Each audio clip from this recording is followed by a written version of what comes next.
I'm Julia Herzberg, and I'm the adjunct curator of the Patricia and Philip Frost Art Museum. I came to know Iván Navarro's work in about 2002. Several years ago, we had planned at the Frost to have an Iván Navarro show in a set of galleries that are upstairs, that are smaller than these. Unfortunately, we were able to redirect the exhibit and expand it to occupy these three galleries. So the exhibit as it now is Iván Navarro Fluorescent Light Sculptures. The possibility of showing the 14 Nowhere Man sculptures would make a really exciting and interesting exhibition, and that's what we were able to do. We also included 2 floor sculptures out of 3 that come from Miami collectors. That would be Red and Blue Electric Chair in Marguerite's collection, and the Red Ladder Backstage in Cricket Tappan's collection. And Iván did another floor sculpture for this exhibition, which is titled Manhole Icon. And I think it would be interesting now to hear from the artist himself. Been working with this media or material, electric material, since probably since 1993, I would say. So it's almost 20 years. Yeah, it's interesting to see the development of the work until now. And in the exhibition we have pieces from 2003 until now, 2012. So it's also like a very wide, almost 10 years of work, production, something. And also what's very interesting for me as for my process of work is to be able to focus on one specific aspect of my work, which is the use of the fluorescent lights, which is very, very different than the use of neon or the use of other source of energy, right?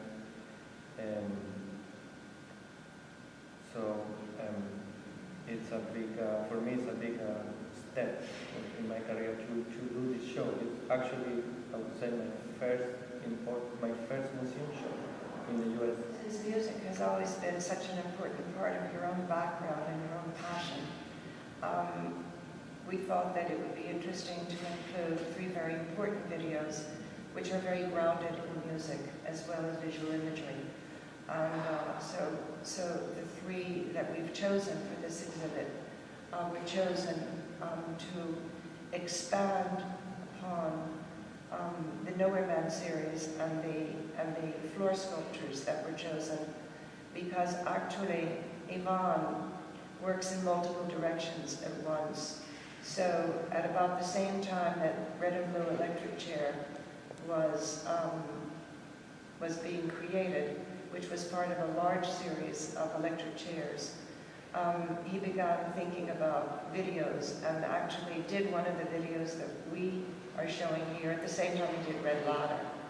And fortunately, we were able to produce a catalog that extends back to Iván's training at Catholic University in Santiago, and show early works that he did both as a student and as soon as he finished the university, and really developed to a greater extent than perhaps that subject was ever developed, regarding your use of energy and electric materials and power, and the different steps all of those components have actually taken throughout the rest of your practice until today. So that's very fascinating.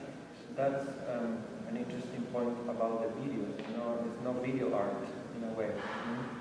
They are documentation of the pieces while they're performing, the way they're supposed to be used, the way they perform their artistic functionality. Right?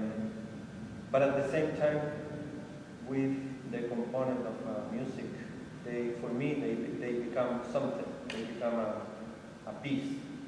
With the narrative. With the narrative and with the music, and they give a specific content to the piece. It's not just the sculpture by itself, it's the sculpture plus the video. Now here we decide to include just the videos in order to have probably like a different view of not just to give too much importance to the video, to those projects, to the video plus the sculpture. What we were more interested was to give more importance to the Novelman series. And I think the videos, they complement the use of the fluorescent light in another sculptures. I think that also the performativity aspect of the sculptures in each of the three videos, together with music that has been very carefully selected by you and used very selectively as well, together they form an important narrative which expands upon the socio-political context of your thinking. And for those reasons, I think the videos are extremely interesting. So it's not just because the videos exist, as you would say, because they are or they aren't video art, but because they use the medium of video to create actual performances, both by you or another protagonist, but by the sculptures themselves within a socio-political context that's rooted in music. And out of those contexts, at least I feel, there is a nowhere man, particularly in two of the videos. And that nowhere man is also an everyday man. And he is here and he is not here.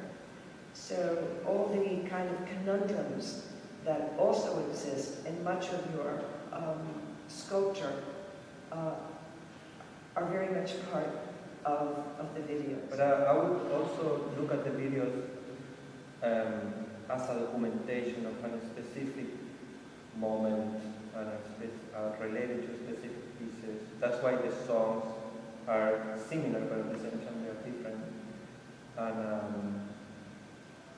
And also shows, as you said, like the different directions that I work. So it's could be very classical sculpture with videos that are probably less classic because they're not just video art. And it's I think it's for a show like this, it's important to be able to show a wide range of works that they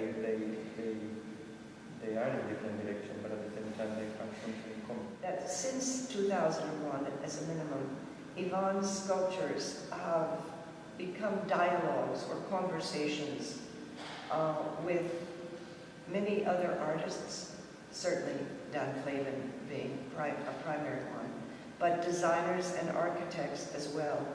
And he has found ways to adopt, adapt, and transform basic elements of other artists, designers, and architects' creative work into something that is very much his own.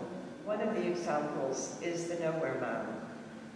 The actual forms, or iconographic forms, of these sculptures are rooted in a then famous German designer named Otl Aicher, who was commissioned by the 1972 Munich Olympics to do all of the design work.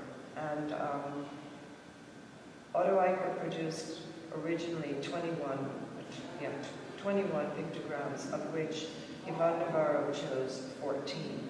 So the conversation begins with Otl Aicher and then goes into other directions, evidently hinted at by the title Nowhere Man. So that if we follow the interest in the Beatles' song it takes us back to many kinds of earlier streams of thought and ideas that change or add to the idea of just a nowhere man being a pictogram going back to the 72 Olympics. The other thing that we never talk about is the idea of the nowhere, that it's also is kind of like a synonym of the word utopia or utopia. And that's a very, conceptually, it's a very important idea that is related to my work in general.